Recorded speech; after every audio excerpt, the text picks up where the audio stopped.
convocaron a las primeras manifestaciones contra la ideología de género en el Ministerio de Educación, yo llegué solo, no conocía absolutamente a nadie. Y es ahí donde recién pude involucrarme con un sector de pro vida, pro familia, gente que de una u otra manera ya tenía cierto recorrido. Pero no sabía qué más hacer. No sabía cómo, poner a disposición mi profesión, que en ese momento recién había terminado la carrera de Derecho. Es más, hubo tiempos en los que no sabía para qué había estudiado Derecho. Tenía siempre ese conflicto en mi interior. Tenía una especie de crisis o duda existencial sobre la carrera que había elegido. Y cuando justamente ocurre y aparece esta corriente del enfoque de género, o mejor llamado ideología de género en el currículo escolar, allí recién entendí por qué Dios había permitido que estudie esa carrera. Porque gracias a esa carrera pudimos adentrarnos en la lucha contra esta corriente progresista. Porque justamente eso valió para que nos juntáramos con otros jóvenes cristianos que también eran abogados y que nos conocimos por las redes sociales para luego fundar juntos la Red Nacional de Abogados por la Defensa de la Familia, RENAFAM, ¿no? Y por aquí he visto a Paulita, creo. Por ahí estaba Paola. Muy bien, ahí está, ¿no? Con ella iniciamos este trabajo en RENAFAM. Y miren, fue un trabajo completamente altruista. Y yo siempre he dicho que para que Moisés pueda liberar a su pueblo y pueda ser usado por Dios, ¿qué tuvo que pasar antes? Dios lo preparó en el desierto. Y muchas veces ingresar a este terreno duro de la política necesita una preparación previa. Uno no puede llegar de noche a la mañana y decir, ya, yo quiero ser, no sé, congresista o presidente o ministro y ya las cosas van a salir bien. No siempre es así. Dios tiene también que prepararte, pasarte por un desierto previo. Y yo creo que este tiempo fue mi desierto, porque tuvimos la oportunidad de servir, sí, pero de manera completamente desinteresada, y muchas veces tuve más de un problema. Porque, no está mi esposa acá, pero en algunas oportunidades tenía que salir del trabajo. Trabajamos en un estudio jurídico y tuve que dejar el trabajo para ir al Congreso a entregar muchas veces un informe, digamos un documento donde se plasmen algunas ideas para defender una postura pro vida, pro familia, y muchas veces tenía que dejar a los clientes, ¿no? Y ella se molestaba conmigo porque, claro, a veces llegaba el mes y no había para pagar la cuenta.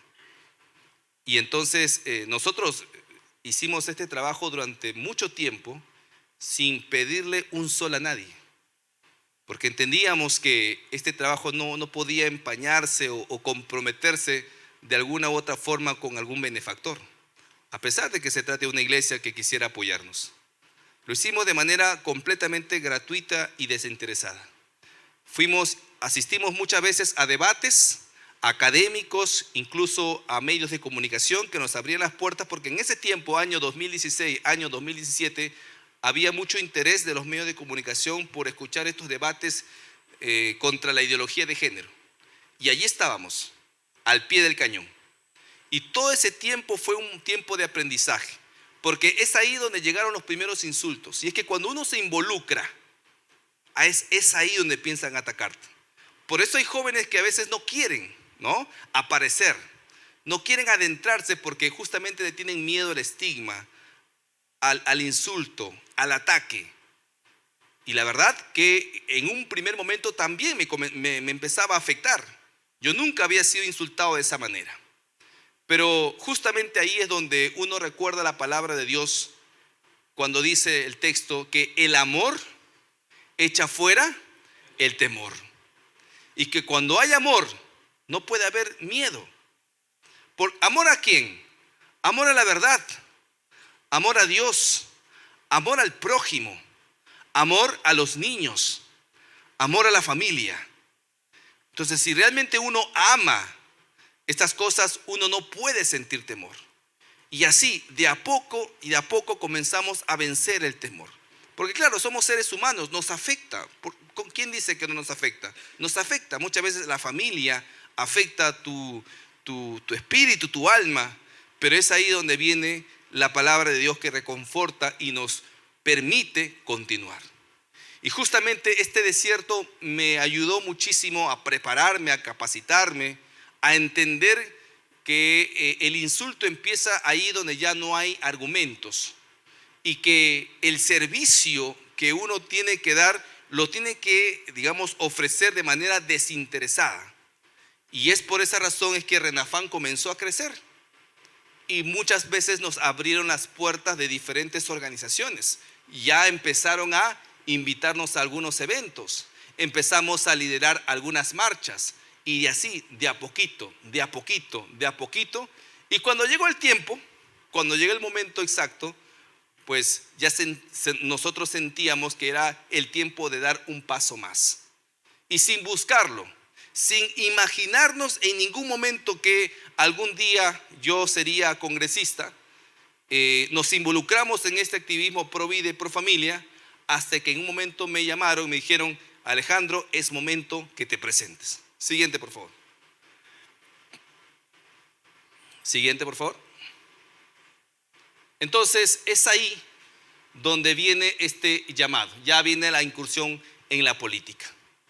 Se me abrieron las puertas. Porque uno hermano, cuando está bajo la cobertura de Dios, Dios abre y cierra puertas. Uno no puede forzar nada. Yo he entendido, queridos hermanos, que nada debe ser forzado. Que siempre, siempre cuando Dios está de por medio, Dios es el que abre las puertas. Y recuerdo que cuando postulé en el año 2020 al Congreso, en el Congreso complementario, ¿se acuerdan que después de que se cierra el Congreso por parte del señor Vizcarra, ¿no es cierto? Se llamó a un Congreso complementario de 1 año y 4 meses más o menos. Yo postulo, ¿no? Y al mes de haber inscrito mi candidatura, me excluyen del proceso electoral. ¿Por qué me excluyeron? Porque me había olvidado había omitido dentro de mi declaración jurada un recibo de honorario del año pasado, es decir, año 2018. Una suma ínfima, pero como lo había omitido, entonces el jurado dijo: no, fueron muy implacables, no vas, excluido del proceso electoral. Mientras otros pasaban con sentencias, con denuncias, ¿no? Y este servidor, por haberse olvidado un recibo de honorario, me excluyeron. Bueno, yo lo tomé como de parte de una prueba de parte de Dios. Y no faltó una voz que me dijo: lo que pasa, hermano, es que Dios no te quiere congresista 1 año, te quiere congresista 5 años. Y yo dije: amén, debe ser por eso, debe ser por eso. Bueno, me consoló en ese momento, sirvió el consejo. Y bueno, finalmente se cumplió. Se cumplió porque me presenté al siguiente año para postular al Congreso, y es ahí donde obtengo una curul. Y justamente ese es el día de mi juramentación como congresista, y ya vamos a cumplir los 5 años. ¿Se cumplió o no? Amén. Esas son las promesas de Dios. A veces Dios habla por medio de otras personas. Y ahí estoy con mi pañuelito celeste en la mano, ¿no? Si es que no lo han notado, ahí está. Por eso es que cuando sucedió lo del golpe de Estado, el 7 de diciembre del año 2022, yo salía de una reunión en el Hospital Rebagliati, y en ese tiempo, bueno, ahorita gracias a Dios tengo una movilidad, pero en ese tiempo me conducía en taxi. Y estaba yendo en el taxi junto con mi seguridad, y el taxista puso la radio, ¿no? Y eso de las 11 de la mañana sale pues el mensaje del presidente Castillo. Yo no sabía que estaba temblando, porque no se escuchaba que estaba tembloroso, porque era radio lo que se escuchaba. Y bueno, se producía pues el golpe de Estado, ¿no? Y yo decía: ahorita me detiene este policía, ¿no? Porque claro, uno no sabe, ellos tienen que colocarse del lado del gobierno, ¿no es cierto? Pero algo en mi corazón me decía: tranquilo. Y es ahí donde la palabra de esta hermana vuelve a retumbar en mi mente. ¿no? De que Dios me eligió como congresista 5 años, no más, no menos. Y entonces, en ese momento sentí tranquilidad. Llegamos al Parlamento, los periodistas me comenzaron a entrevistar. ¿Qué piensa usted? Y en ese momento yo dije, bueno, dejemos que Dios solucione esto. Y efectivamente, Dios lo solucionó, porque al final, ustedes saben que el golpe de Estado no prosperó y al final la democracia continúa en nuestro país y nosotros continuamos sirviendo a Dios en el Parlamento hasta el día de hoy. Entonces, queridos hermanos, tenemos hoy una responsabilidad enorme, que es representar al pueblo cristiano. Y eso no es cualquier cosa. A veces me acuesto por las noches y digo, qué tremenda responsabilidad que Dios nos ha dado, y muchas veces no somos conscientes de eso, ¿no? La gente te mira y sabe de ti sin que tú lo sepas. Y esas son las cosas que Dios te permite vivir cuando ya estás involucrado en este mundo de la política. Muchas veces, así como viene el ataque, también vienen los mensajes. Esos mensajes que te dicen, hermano, sigue adelante, que Dios te bendiga, que Dios te ayude, sigue siendo luz, sigue trabajando, sigue adelante. Entonces, hermano, parece mentira, pero yo los leo. Yo los leo y todo eso me alienta a continuar. Y esas son las cosas más reconfortantes que yo he encontrado en política. Cuando un hermano en Cristo te dice, hermano, Dios te bendiga, estoy orando por ti. Y eso realmente no tiene precio. Amén. Eso no tiene precio, porque es lo más bonito, lo más lindo que ustedes van a recibir cuando estén en el servicio público, en la vida pública. Amén. Siguiente, por favor. Bueno, nuestra lucha en el Parlamento Nacional se vio centrada en la defensa de la vida, en la defensa de la familia, en la defensa de la patria y en la defensa de la libertad. Esas fueron nuestras banderas que hasta el día de hoy seguimos sosteniendo, ¿no? Esto en conformidad no con mi ideología, no con mis creencias, sino en conformidad con lo que dice la Constitución en su preámbulo, ¿no? Cuando señala de que se encomienda a Dios Todopoderoso. Y porque además las leyes en nuestro país son leyes pro vida y pro familia, que a nadie le quepa alguna duda de eso. Todas nuestras leyes en el Perú defienden la vida y defienden la familia según el diseño natural y original de Dios. Tenemos leyes como ningún otro país en este mundo lo tiene. Y ese es el legado que yo encontré cuando ingresé a la política. Y nos prometimos a nosotros y delante de Dios que íbamos a cuidar ese legado, que ni una coma, ni una tilde se iba a mover. Y más por el contrario, no solamente nos constituimos como una defensa, como un muro de contención, sino que además fuimos a la ofensiva. Y la ofensiva fue que además de ya tener las leyes que tenemos, hemos promovido, impulsado y aprobado leyes en favor de la vida y de la familia. O sea, no solamente nos quedamos en un rol de espectador o de defensor o de reactivo, como algunos señalan, sino que además fuimos más allá y comenzamos a crear toda una parafernalia para que si en algún momento no hubieran cristianos en el Congreso de la República, entonces para quienes fomenten este tipo de cosas se les haga mucho más difícil aprobar sus agendas en nuestro país. Y vamos a dar un recuento de aquellas leyes que se han aprobado. Siguiente, por favor. Bien, no se nota tanto, pero este es un listado, digamos, de algunas de las leyes que durante este tiempo se han aprobado.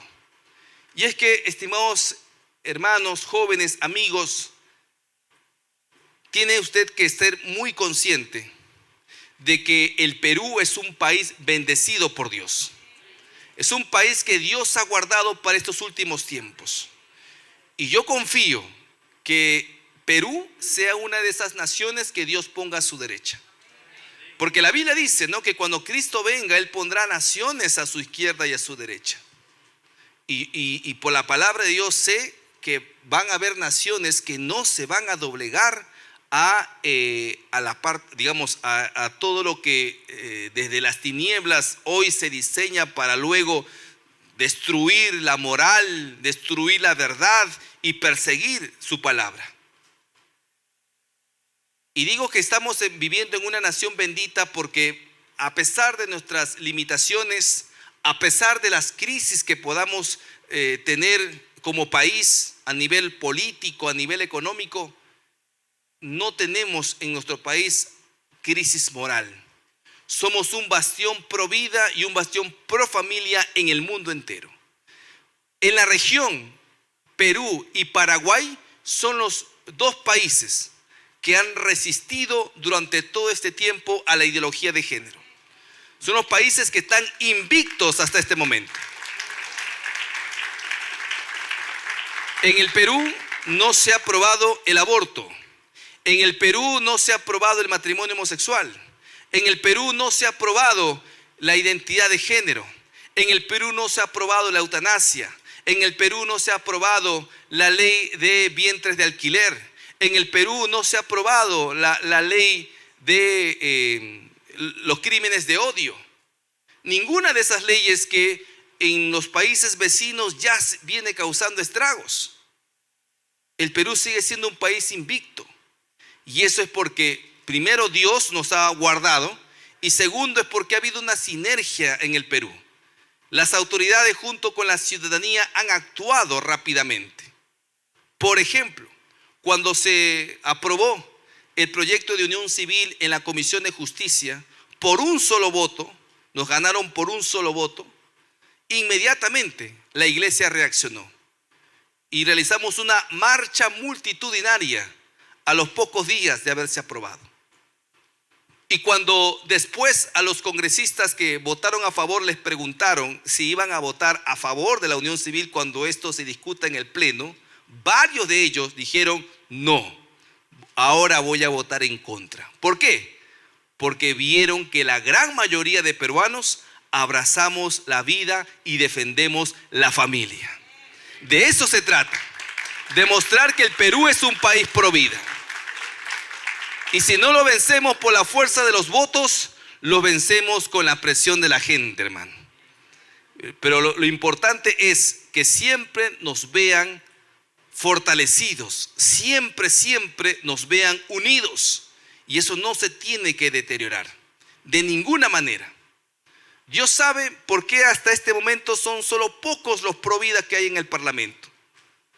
Pero sabe también que, o sabemos todos, que han sido suficientes para constituirse en ese muro de contención contra toda esta ideología perversa que viene de parte de las élites globalistas.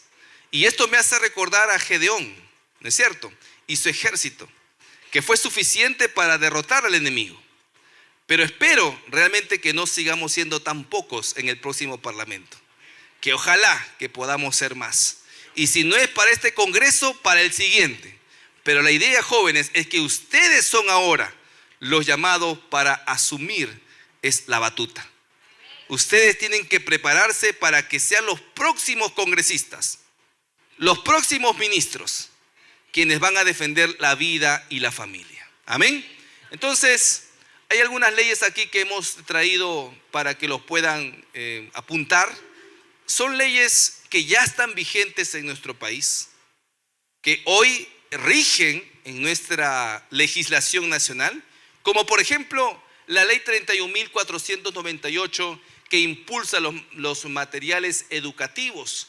Bueno, por el nombre quizás no lo pueden sacar de qué trata, pero ya les digo, esta ley permite que los padres de familia participen plenamente en la formulación de los contenidos educativos. Basta ya de tanto adoctrinamiento por parte de ONGs que durante todo este tiempo han querido hipersexualizar a nuestros hijos. Gracias a esta ley, hermanos, hoy tenemos una cobertura legal que protege a los padres y que ampara su derecho prioritario a participar en el proceso educativo de sus hijos. Como parte de las anécdotas que hemos vivido en el Parlamento, justamente para aprobar esta norma.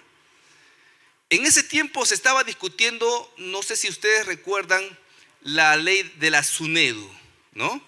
Donde se cambió el directorio, la gente decía contrarreforma, etcétera, etcétera. Bueno, los caviares estaban muy ocupados con la SUNEDU. Y el oficial mayor me llama para decirme que la ley de la SUNEDU lo iban a tratar todavía el jueves, no el miércoles, que también había pleno. No, yo aproveché y le dije, mire, si no vas a colocar esa ley, que no era mi ley, no estaba interesado en eso, pero aproveché la llamada y dije, entonces coloca la ley o el proyecto de ley, creo que se llamaba 498, Paola, si me corriges, tenía un número de proyecto, ¿no? Y dijo, ya, entonces pongo eso. Muy bien, ponlo. Y fue un miércoles, cuando nadie estaba en el Congreso ese día.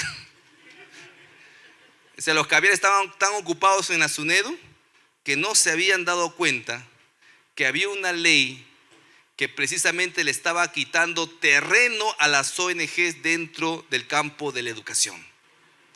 Y ese día, hermano, cuando entró el proyecto al pleno, no había ni una sola Susel Paredes que le diera, que se opusiera a esta norma. Y gracias a Dios se aprobó con más de 87 votos. Más de 87 votos. Una ley que había recibido la oposición de la ONU, se había pronunciado la UNESCO, se había pronunciado la Comisión Interamericana de Derechos Humanos, Amnistía Internacional, se había pronunciado la Defensoría del Pueblo, el Ministerio de la Mujer en el Perú. Pero nadie vieron que ese día se iba a aprobar. Y eso fue gracias a una estrategia que de último momento diseñamos para que esta ley entre y se apruebe sin ningún tipo de obstrucción. Y gracias a Dios, una vez que esto se aprobó, recién se dieron cuenta, hermano, no sabe cómo rebuznaron, pero ya era demasiado tarde. La ley se había aprobado y finalmente fue promulgado, no por el presidente en ese momento, sino por la presidenta del Congreso en ese tiempo. Amén. Entonces esa fue la ley de la calidad de los materiales educativos. Luego tenemos la ley 31.727, ley que crea el Observatorio Nacional para Madres Gestantes y niños recién nacidos. Soy autor de esa ley. Una ley para no solamente, proteger a la madre gestante, sino que también va a ser una institución llamada a recopilar datos, fuentes de información para contrarrestar la narrativa abortista. Acuérdense ustedes que cuando el aborto se aprueba en Argentina, lo que ellos señalaban, o que ellas señalaban, las feministas, era de que habían miles de muertes de mujeres producto de abortos clandestinos. Cifras que no podían sostener, que no podían probar. En cambio, si nosotros tenemos este Observatorio Nacional, allí sí vamos a tener la data exacta para que no se manipule la información en función o en pos de narrativas abortistas. Luego tenemos la ley 31.935 que fortalece los derechos del concebido. Este es de autoría de la congresista Milagros Aguayo, que justamente lo que trata es de enumerar aquellos derechos que se establecen en el artículo 2, inciso 1 de nuestra Constitución Política, cuando se señala que el concebido es sujeto de derecho para todo cuanto le favorece. ¿Y cuáles son esos derechos que le favorece? Bueno, a través de la ley 31.935 se ha señalado, ¿no? Derecho a la vida, derecho a la integridad, derecho a nacer, derecho al respeto de su dignidad, etcétera, etcétera.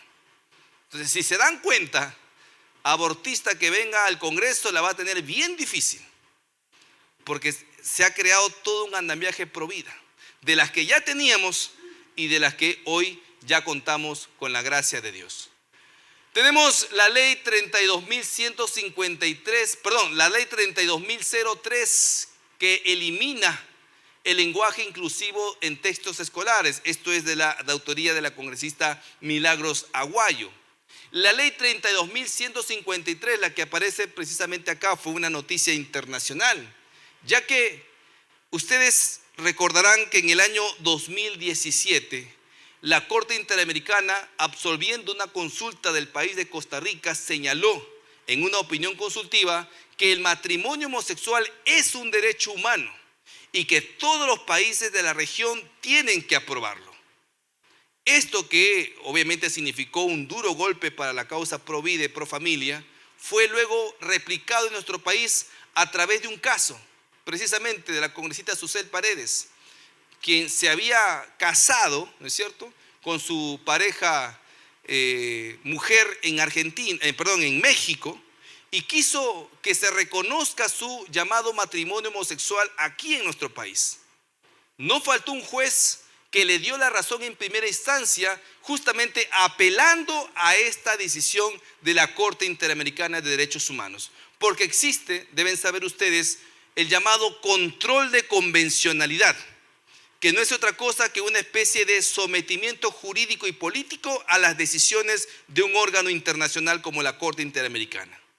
Y en base a ese control, este juez le dio la razón a Susel Paredes y reconoció mediante sentencia que se debe inscribir su matrimonio homosexual en nuestro país, a pesar de que nuestras leyes señalan con claridad que el matrimonio es la unión entre un hombre y una mujer. No solo lo dice la Constitución, sino también el Código Civil, el Código de Niños y Adolescentes, etcétera, etcétera. Sin embargo, un juez fue más allá y dijo, no, acá tenemos que hacer respetar lo que la Corte ha dicho. Y esto, cuando fue apelado por el RENIEC y llega ante el Tribunal Constitucional, el máximo intérprete de la Constitución señaló que se debe declarar infundada la demanda porque en el Perú no está reconocido el matrimonio homosexual, sino que se reconoce la unión entre el hombre y la mujer. Y por esa razón su matrimonio no se registró en nuestro país. Fue una victoria jurídica de parte de la causa pro vida y pro familia en el Tribunal Constitucional. Pero claro, ellos no iban a quedarse quietos, iban a seguir intentándolo de diferentes formas. Entonces, por esa razón es que impulsamos esta iniciativa legislativa para establecer con claridad que a partir de la fecha, gracias a esta ley, los jueces peruanos solo podrán acatar las resoluciones o sentencias en las que el Perú ha sido parte. Ninguna otra sentencia, ninguna otra opinión consultiva fuera de un proceso que el Perú haya sido parte, tiene o va a ser acatado por un juez peruano o una autoridad peruana. O sea, acabamos con el control de convencionalidad mediante esta ley. No se olvide, es la ley 32.153. Tampoco lo vieron venir, porque esta ley se introdujo en un dictamen que recogía otros artículos. Nadie se imaginó que dentro de este dictamen estaba contemplado esta disposición que modifica el título preliminar del Código Procesal Constitucional para establecer esa regla. Repito, a partir de la fecha, solamente los jueces peruanos van a acatar las resoluciones o fallos en los procesos en el que el Perú sea parte. Muy bien, estimados amigos, entonces finalmente tenemos también la ley 32.301 que fiscaliza a las ONGs, porque claro, esta agenda globalista, hacer una agenda internacional, opera mediante las ONGs. Y también tenemos aprobada esta ley para poder fiscalizar los ingresos de las ONGs. La ley 32.331, ley que fortalece la indemnidad sexual de niños, niñas y adolescentes. Esta ley, que justamente lo que trajo como consecuencia es que al otro día que esta ley se publica, hermano, en el aeropuerto internacional Jorge Chávez no les quedó otra cosa que acatar la norma y quitaron todos sus letreritos de baños inclusivos. Porque claro, como no podían entrar por la puerta, querían entrar por la ventana. A pesar de que en nuestro país no está reconocida la ley de identidad de género, no les importó y colocaron baños inclusivos en el aeropuerto internacional Jorge Chávez. Peleamos, fiscalizamos y como no querían hacer caso, tuvimos que aprobar esta ley en el Congreso con más de 80 votos a favor. Y gracias a Dios que nos ayudó también Susel Paredes, debo decir. Porque días antes ella había organizado un evento en el Congreso, ¿no?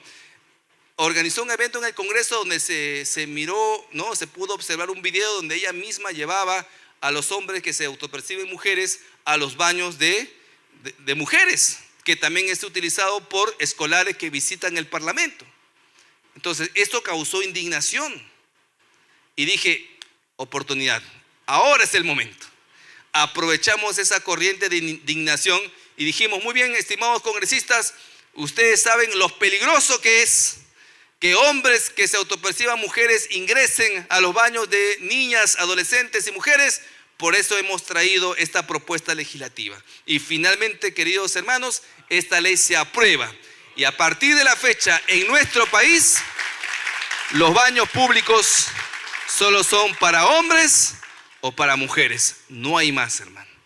Bueno, y finalmente, la ley 32.426 que promueve el enfoque de familia en las políticas públicas.